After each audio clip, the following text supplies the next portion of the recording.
So hi guys, நான் உங்கள் தான் பாணி. ஸோ நம்ம வந்து ஸ்ரீ தேவி பாகவதம் அப்படிங்கிறத தொடர்ந்து பார்த்துட்டே வந்துட்டுருக்கோம். ஸோ இன்றைக்கி பார்த்தீங்க அப்படின்னு சொன்னால் மகாவிஷ்ணு இருக்கார் பாருங்க, அவருடைய உண்மை வரலாறு என்ன அப்படிங்கிறத ஒரு சுவாரஸ்யமான கதை ரூபத்தில் சொல்கிறாங்க. அழகாக இருக்குது. ஏதோ ஒரு காரியமுமே முன் நடந்ததற்குண்டான தொடர்ச்சி அப்படிங்கிறத வந்து இதிலிருந்து எளிமையாக புரிஞ்சுக்கலாம். தெய்வங்கள்னு சொல்லக்கூடியவர்களுக்கே இதுதான் நிலைமை அப்படிங்கும் பொழுது மனிதர்கள் நாம் வந்து ஒன்றும் நம்மளுடைய வாழ்க்கையில் இப்படி நடக்கிறது பெரிய ஆச்சரியப்படுறதுக்கு ஒன்றும் கிடையாது. நமக்கு ஏன் இப்படி நடக்குதுன்னு தெரியாமல் இருக்கலாமா இருக்கும். ஆனால் ஏதொரு தொடர்ச்சியும் இல்லாமல் நமக்கு இன்றைக்கி அனுபவிக்கக்கூடிய ஒரு நிகழ்வுங்கிறது கண்டிப்பாக நடக்க போகிறது இல்லைங்கிறது இதிலிருந்து ஊர்ஜிதப்படுத்திக்கலாம். பாருங்கள், முந்தைய பதிவில் என்ன சொல்லியிருந்தாங்க, சூதமுனிவர் மகாவிஷ்ணுவனுடைய தலை துண்டிக்கப்பட்டு ஒரு குதிரையினுடைய தலை வந்து அவர் உடலில் பொருத்தி அவர் ஹயக்ரீவர் ஆனார் அப்படின்னு சொல்லி ஒரு இதை சொல்லி முடிச்சிருந்தார். அப்போது சனகாதி முனிவர்கள் எல்லாம் கேட்குறாங்க, சுவாமி இது என்ன ஒரு கூற்று, இது அனைத்திற்கும் ஆதியாக இருக்கக்கூடிய அந்த மகாவிஷ்ணுவனுடைய தலை துண்டிக்கப்பட்டு போச்சா? அந்த தலை எங்கே போச்சுன்னே தெரியலையா? ஒரு குதிரையினுடைய தலையை வந்து தெய்வத்திற்கு பொருத்தி அது வந்து தெய்வமாக வழிபடப்பட்டது அப்படின்னு சொல்லும் பொழுது மக்கள் ஏளனமாக இது பண்ணிட மாட்டாங்க? என்ன அது உண்டான மரியாதையே முழுக்க போயிருமே. இது எப்படி தெய்வத்துக்கே இப்படி ஒரு நிலைமை அப்படின்னு சொன்னால், அப்போ தெய்வத்தையே காப்பாற்ற முடிய ஒரு சூழ்நிலைன்னா இது என்ன இது அப்படின்னா அவங்க எங்களுக்கு புரியல, இது கொஞ்சம் விளக்கி சொல்லுங்களேன் அப்படின்னு சொல்லி கேட்குறாங்க. அப்போ சூதமுனிவர் சொல்கிறாரு, மகாவிஷ்ணுவனுடைய முழுமையான வரலாற்றை சொல்கிறேன், பொறுமையாக கேளுங்க அப்படின்னு சொல்லி, முன்னொரு காலத்தில் மகாவிஷ்ணு 10,000 வருடங்கள் அசுரர்கள் கூட தொடர்ந்து போர் புரிகிறார். போர் முடிஞ்சு அவருக்கு களைப்பு மிகுதியினால் என்ன பண்ணுறாருன்னா, தன்னுடைய கையில் இருக்கக்கூடிய வில்லு எப்படி பண்ணுவாங்கன்னு தெரியும் இல்லைங்களா? ஒரு பெரிய தடி இருக்கும், அந்த தடியை வந்து வளைப்பாங்க, வளைச்சி தான் அந்த நான் பூட்டுவாங்க. நானுங்கிறது அதில் அந்த கயிறு இருக்கு பாருங்க, அதுக்கு பேர் நான். அந்த ஒரு முனையில் வந்து ஒரு நானை சுற்றி இன்னொரு முனையை வந்து அந்த தடியை வளைச்சி தான் அது பூட்டுவாங்க. அப்படி தான் நான் பூட்டுவது அப்படின்னு சொல்லக்கூடியது. அது வளைக்கக்கூடிய அளவுக்கு நமக்கு பலம் வேணும், சரிங்களா? அப்போது விஷ்ணு என்ன பண்ணுறார், தன் கையில் இருக்கக்கூடிய வில்லை ஒரு முனையை வந்து நிலத்தில் ஊனி அடுத்த முனையை வந்து தன்னுடைய தலைக்கு இப்படி பாரமாக இப்படி கொடுத்துட்டு அப்படியே பேசாமல் அயர்ந்துடுறார். அவரால் களைப்பு தாங்க முடியல, அந்த போரினுடைய களைப்பு தாங்க முடியல. ஒரு முனையை இப்படி ஊனிட்டு அடுத்த முனையில் இப்படி தலையை வச்சுட்டு அவர் படுத்து தூங்கிடுறார். இது ஒரு சீன். இன்னொரு இடத்துல பார்த்தோம்னா, தேவர்கள் எல்லாருமே பார்க்கும் பொழுது அவர்களுக்கு ஒரு மாபெரும் யாகம் நடத்தணும் அப்படிங்கிற ஒரு தேவைக்காக விஷ்ணுவை கர்த்தாவாக நிறுத்துவதற்கு வைகுந்தம் போய் பார்க்குறாங்க. அவர் அங்கே காணோம். எங்கே இருக்கிறாங்க அப்படின்னு ஞான திருஷ்டியில் பார்த்து இவர் இங்கே படுத்து தூங்கிட்டு இருக்கிறாரு. அப்போது நேரம் எல்லோரும் இங்கே கிளம்பி வந்துடுறாங்க.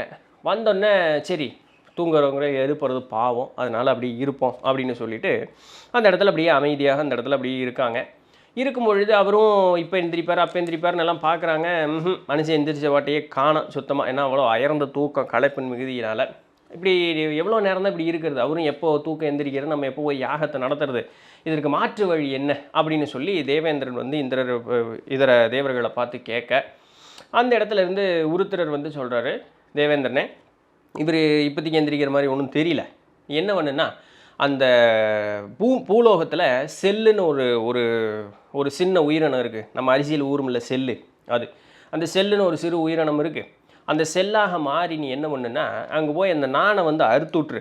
அப்போ அந்த வில்லு வந்து நிமிரும் இல்லை, அதனால தூக்கம் கிளஞ்சி அவர் வந்து எந்திரிச்சிருவார். இது ஒன்றும் தவறு ஒன்றும் கிடையாது. அவரை வந்து எழுப்பில் நீ இன்டைரக்டாக நீ எழுப்ப தான் சேரும். பட் இருந்தாலுமே ஒரு எந்திரிக்கிறதுக்கு ஒரு காரணமாக நம்ம இருக்கோம். ஆனால் அவர் எழுப்பதற்கு உண்டான நிகழ்வுங்கிறது வேறு. ஸோ அதனால் உனக்கு எந்த பாவமும் வராது, நீ உடனே செல்லுருவாக மாறி அதை போய் நீ செய்வாயாக அப்படின்னு சொல்லி உருத்திரர் சொல்ல, இந்திரதேவனும் சரின்னு சொல்லிவிட்டு அவர் மாறக்கு இப்படி போகும்பொழுது அவருக்கு ஒரு செகண்டு மனசில் இல்லைங்களே, இது எனக்கு ஒன்றும் சரியாக வரல. ஏன்னா ஒருத்தர் தூங்கும் பொழுது அவர்களை வந்து தொந்தரவு செய்வது, நித்ராபங்கம், தூங்குறவங்களை வந்து தொந்தரவு செய்வது, ஒரு புண்ணிய காரியம் செய்யும் பொழுது அதற்கு நடுவில் போய் குறுக்கில் நிற்கிறது, ஒரு ஆணும் பெண்ணும் கூடி மகிழ்ந்திருக்கும் பொழுது அவர்களை தொந்தரவு செய்கிறது, இடையூறு செய்வது, தாயையும் குழந்தையும் பிரித்து வைப்பது, அதற்கப்புறம் இந்த மாதிரி எல்லாம் இருக்கக்கூடிய காரியங்கள் செய்யும் பொழுது நமக்கு பிரம்மஹத்தி தோஷம் வருங்கிறது வந்து சாஸ்திரம் சொல்லக்கூடியதற்குண்டான விதி.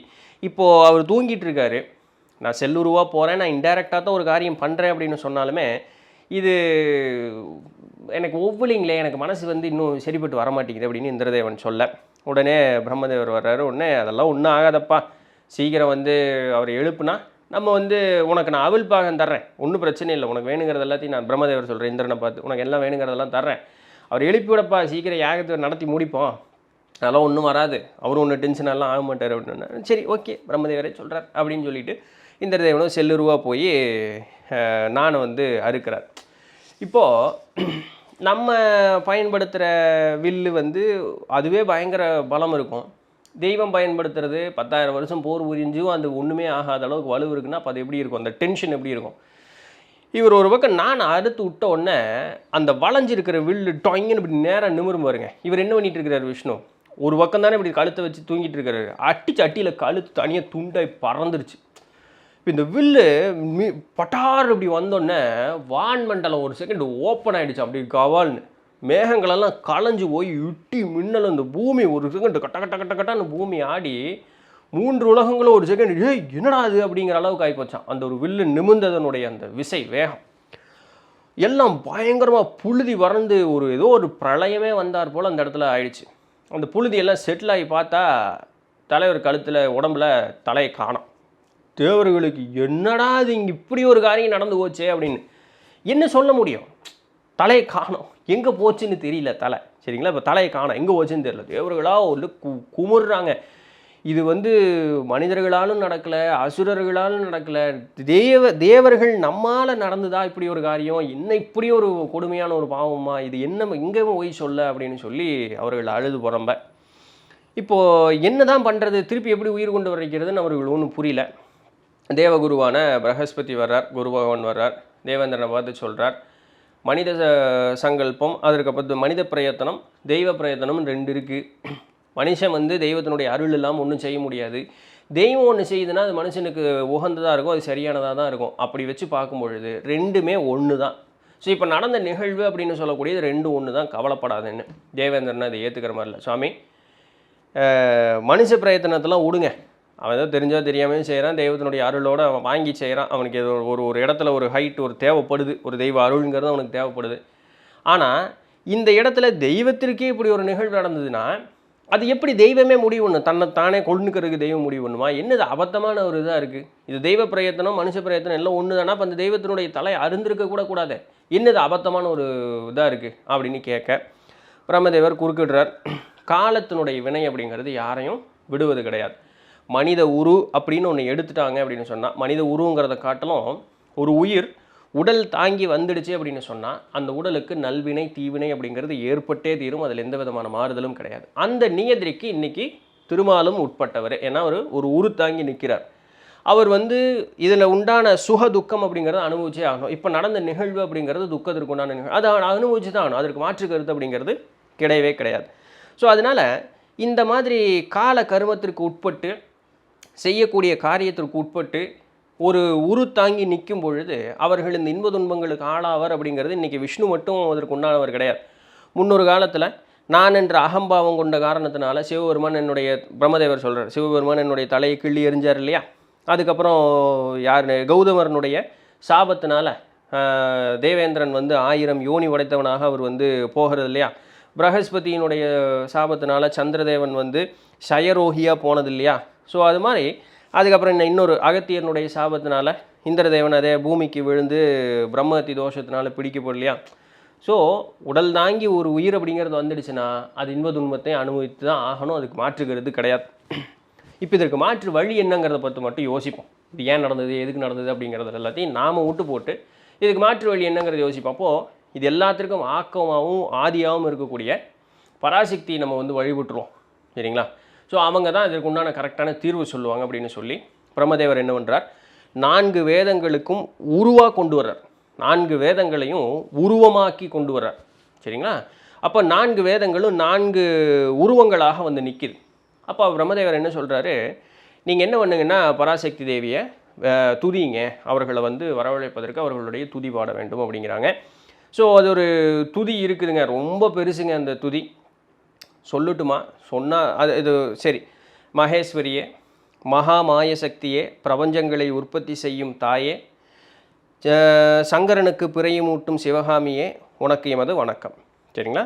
நீயே எல்லா பூதங்களுக்கும் ஆதாரமானவள், பிராணிகளின் பிராணனாக இருப்பவள், புத்தி, சம்பத்து, ஞானம், தைரியம், சித்தம், பொறுமை, சாந்தம், காந்தி, சிரத்தை என்று சொல்லப்படும் நவசக்திகளின் சுரூபிணியே, அக்ஷர சங்கியில் கணிக்கப்பட்ட அர்த்த மாத்திரை, காயத்ரி, மந்திர விசேஷம், ஜபம், விஜயம், சிருஷ்டிகர்த்தை, கிருத்தி, ஆசை, கருணை இவைகளெல்லாம் நீயாகவே இருக்கிறாய். தாயே, உன்னையே 3 உலகங்களையும் படைத்து காப்பவள் எனவும், கருணார சமயமானவள் எனவும், ஜனங்களுக்கு ஜனனி எனவும், வித்தை சிவை எனவும், மந்திர பீஜங்களில் வாசஞ்செய்வதில் நிபுணை எனவும், பிற வித்ய துயர்களை நாசஞ்செய்பவள் எனவும் துதிக்கிறோம். சரிங்களா? தேவி, பிரம்மன், வேந்தன், விஷ்ணு, இந்திரன், வாயு, அக்கினி, சூரியன் ஆகியவர்கள் அனைவருமே பிரபஞ்ச புவனங்களுக்கு அதிகாரிகளாக இருந்தாலும் இவர்கள் உன் கட்டளையினாலேயே யாவையும் செய்து வருகிறார்கள். ஆகையால் தாவர ஜங்கமங்களுக்கு நீயே தாயாக இருக்கிறாய். நீ எப்பொழுதும் இவ்வுலகங்கள் அனைத்தையும் படைப்பதற்கு விரும்புகிறாயோ அப்பொழுதே பிரம்மா, விஷ்ணு, உருத்திரர் ஆகியோர் படைத்து அவர்களை கொண்டு படைத்தல், காத்தல், அழித்தல் ஆகிய முத்தொழில்களுக்கும் இயங்கும்படி செய்கிறாய். தேவி, அப்படி செய்வதால் உனக்கு எந்த சம்பந்தமும் இல்லை. எப்பொழுதும் ஒரே உருவமாக ஒரே தன்மையாகவே இருக்கிறாய். அதனால் சகல புவனங்களிலும் உனது சொரூபத்தை அறிவதற்கு யாரும் சக்தி இல்லை. அதாவது யாருக்கும் எந்த சக்தியும் இல்லை அப்படின்ட்டு உன்னுடைய திருநாம வரிசைகளை எடுத்து அனைத்தையும் எடுத்து சொல்லக்கூடிய சாமர்த்தியம் உள்ளவர்களும் ஒருவரும் இல்லை. ஏனெனில் சொற்பமான ஜலத்தை கூட தாண்ட முடியாதவனால் சமுத்திரத்தை தாண்ட முடியுமோ? தாயே, நீ ஒரே உருவமாகவே இருந்தும் நாம ரூபங்களில் அழிந்து போகின்ற இந்த பிரபஞ்ச மனத்தையும் நீ எவ்வாறு சிருஷ்டிக்கிறாய்? ஒரே உருவமாக நீ இருக்க, ஆனால் இருந்து அழியக்கூடிய இத்தனையும் எப்படி நீ படைச்சிக்கிட்டு இருக்க? ஒரு கேள்வியாக கேட்குறாங்க. ஆசையற்றவளாக இருந்தும் நீயே எல்லா உலகங்களுக்கும் மூலமுதற் காரணமாகவும் இருக்கிறாய். இது விந்தையே. உன் வரலாறு விசித்திரமானது. சகல வேதங்களின் முடிவுகளாலும் அறிய முடியாத மகிமை வாய்ந்த உனது பரத்துவத்தை நீயும் அறிய மாட்டாய். ஏ பகவதி அப்படின்னு சொல்லி இதை நிறுத்திட்டு அதுக்கப்புறம் இவங்களுடைய பர்சனல் இது கேட்குறாங்க. இந்த மாதிரி விஷ்ணுவனுடைய நிலை இப்படி ஆகிப்போச்சு சாமி, அவர் எங்களுக்கு இப்போ தேவை, அதனால் நீ கொஞ்சம் அருள் செஞ்ச அப்படின்னு சொன்னால் அவரை வந்து நாங்கள் மீட்டு கொண்டு வந்துடுவோம், ப்ளீஸ் ஹெல்ப் மீ அப்படின்னு சொல்லி 4 வேதங்கள் கேட்க தேவி வந்து இவர்களுடைய இதை ஏற்றுக்கிட்டு, அதாவது என்ன சொல்கிறாங்கன்னா, நாங்கள் தெரிஞ்சோ தெரியாமையோ செஞ்ச தவறை வந்து மன்னிச்சு இதான் எல்லாத்திற்கும் கர்த்தாவா எல்லாத்தையும் நின்று பார்த்துக்கிட்டு இருக்கிறிய, இப்போ இங்கே நடந்த நிகழ்வு உனக்கு தெரியுமே, நாங்கள் இப்படி ஒரு துன்பத்தில் இருக்கோங்கிறது உனக்கு தெரியுமே, நீ இன்னும் இப்படி எங்கள் முன்னாடி தோன்றி இதற்கு ஒரு விடை தராமல் இருக்கிறது அப்படிங்கிறது நியாயமா? சாமி தயவு செஞ்சு எங்களுக்கு வந்து உதவி செஞ்சு அருள்வாய் அப்படின்னு கேட்குறாங்க. அடிவணிந்து அப்படின்னு கேட்குறாங்க. இவர்களுடைய வேண்டலை ஏற்று தேவியும் வந்து இவர்கள் முன் கண் தோன்றுறாங்க. தோன்றின உடனேயே இவங்க தேவர்கள் எல்லாரும் வந்தாச்சு இல்லையா, சாமி வந்தாச்சு. வந்தோடனே உங்களுடைய வேண்டுதலை நான் வந்து பாராட்டுறேன், மெச்சுகிறேன். ஸோ இப்போ வந்து உங்களுடைய குழப்பத்தை நீக்குவதற்குண்டான வழின்னு சொல்கிறேன் கேளுங்க அப்படின்னு சொல்லிட்டு சொல்ல ஆரம்பிக்கிறாங்க. அதை வந்து என்ன சொன்னாங்க, ஏன் திருமாலுக்கு இப்படி ஒரு நிகழ்வு நடந்தது அப்படிங்கிறத வந்து நம்ம அடுத்த பதிவில் அப்படியே தொடர்ந்து பார்த்துட்டே வருவோம். ஏன்னா வந்து தினமும் பார்க்குறோம்னு ஆகிப்போச்சேன். ஸோ அதனால் அடுத்த பதிவில் அப்படியே பார்ப்போம். தேவி இன்னொரு வார்த்தையும் சொல்கிறாங்க. முன் சொன்ன துதி இருக்குது பாருங்கள், இந்த துதியை யார் ஒருவர் துதிக்கிறார்களோ, தேவியை பாராட்டி சொல்லி பின் தன்னுடைய குறைகளை சொல்லி எனக்கு அது அருள் நீங்குவதற்கு அருள் செய்ய யார் ஒருவர் கேட்கிறார்களோ உடனடியாக தேவியினுடைய திருவருள் கிடைக்கும், அவர்களுடைய துன்பம் நீங்கும் அப்படின்னு சொல்லி தாயே அவர்கள் வாயால் சொன்னது ஒரு வாக்கு. சரிங்களா? அது இதில் இருக்குது. ஸோ அதனால தான் இந்த துதி முழுக்க அப்படியே படித்தேன். ஸோ அதை நீங்கள் அப்படியே சொன்னாலும் சரி, இல்லை அதனுடைய சாரத்தை புரிஞ்சுட்டு நீங்கள் எப்படி சொல்கிறீங்களோ அதை சொன்னாலும் சரி, எப்படினாலும் சரி, நான் இருக்கிறபடி நான் உங்கள்கிட்ட சொல்லிட்டேன். அது எப்படி நீங்கள் ஹேண்டில் பண்ணுவீங்கிறது உங்களுடைய கையில் இருக்குது. ஸோ தேவியர் வந்துட்டாங்க. இப்போது அடுத்து என்ன நிகழ்வு, ஏன் திருமாலுக்கு இப்படி ஒன்று நடந்தது, முன்னொரு காரியம் நடந்ததுனுடைய தொடர்ச்சி நமக்கு இன்றைக்கி இருக்குன்னு அனுபவிக்கணும். நம்ம வீடியோ ஆரம்பிக்கும் போது சொன்னேன் இல்லையா? ஸோ அது என்ன ஏது, அவர் எப்படி மாறினார் அப்படிங்கிறதுக்கு உண்டான கதையெல்லாம் இப்போ நம்ம அடுத்து பார்க்க போகிறோம். சரிங்களா? ஸோ நாளைக்கு வரைக்கும் காத்துருங்க. இந்த புக்கு வாங்கணும் அப்படின்னு எல்லாம் விருப்பப்படுறீங்கன்னா கீழே டிஸ்கிரிப்ஷனில் கமெண்ட்லேயும் வந்து நம்மளுடைய வெப்சைட் லிங்க் இருக்குது. ஸோ தாராளமாக பர்ச்சேஸ் பண்ணிக்கலாம். நாளை சந்திப்போம். அதுவரையும் தொடர்ந்து இணைந்திருங்கள். நான் உங்கள் நித்திலன் தண்டபாணி. நன்றி.